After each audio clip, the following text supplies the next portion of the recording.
250 000 travailleurs sans emploi et plus de 20 000 chômeurs exclus ou non admis en Wallonie. Un taux de chômage de 14%, un enfant sur 4 qui grandit dans la pauvreté, un ménage wallon sur 10 en difficulté de paiement pour sa facture d'eau, 40 000 familles en attente d'un logement social et les communes CPS en difficulté financière. C'est à ces réalités de terrain que doit répondre le budget 2016 de la Wallonie. Derrière un budget, il y a une politique que l'on mène ou pas. Et derrière un budget, il y a la vie, le quotidien et les besoins des gens que l'on rencontre ou pas. Alors je reprends vos mots, l'ADN du gouvernement, la structure vitale de ce budget, c'est le plan Marshall 4.0 et en particulier le plan pour le numérique. En pratique, ça veut dire quoi? Partout ailleurs, on coupe et on rationalise, mais pour le plan Marshall 4.0 et le numérique, pas question de réduction. Ici, on investit, ici, on a de l'ambition. Depuis le début, je m'interroge sur cette priorité du numérique.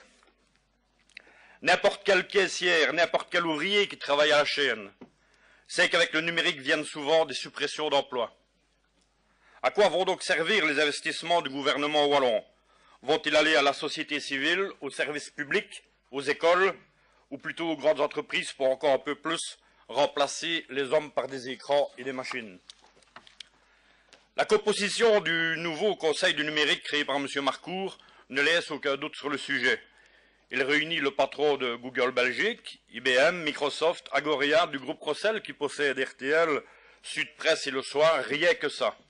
50 millions d'euros sont prévus dans le budget pour le plan numérique. À quoi vont-ils servir? D'abord, ils iront à 69% aux grandes entreprises.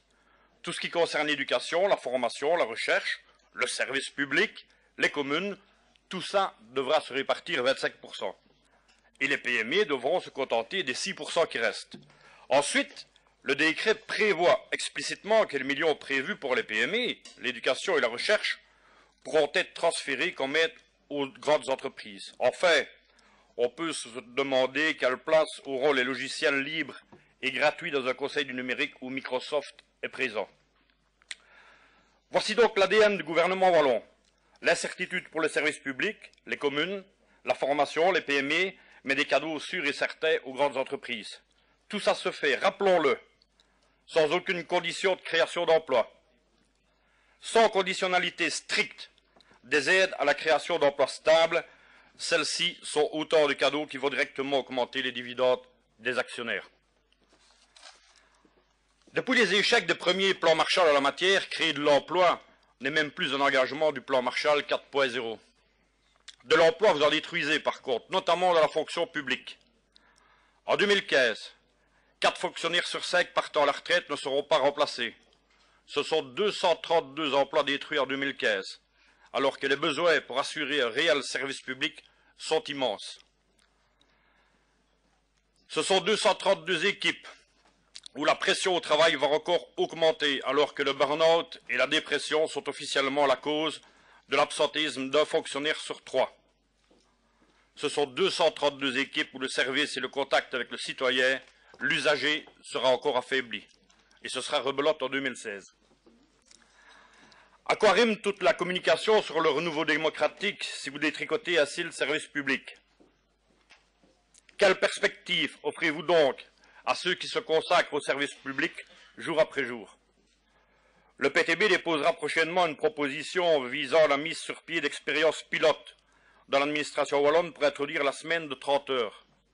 Les expériences menées en Suède montrent que cela augmente le bien-être au travail, diminue l'absentéisme et les maladies, tout en permettant de créer de l'emploi.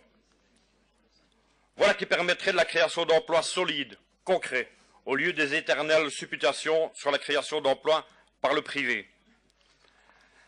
Il y a encore de nombreuses autres pistes de création d'emplois, notamment celles qui sont liées à l'enjeu climatique.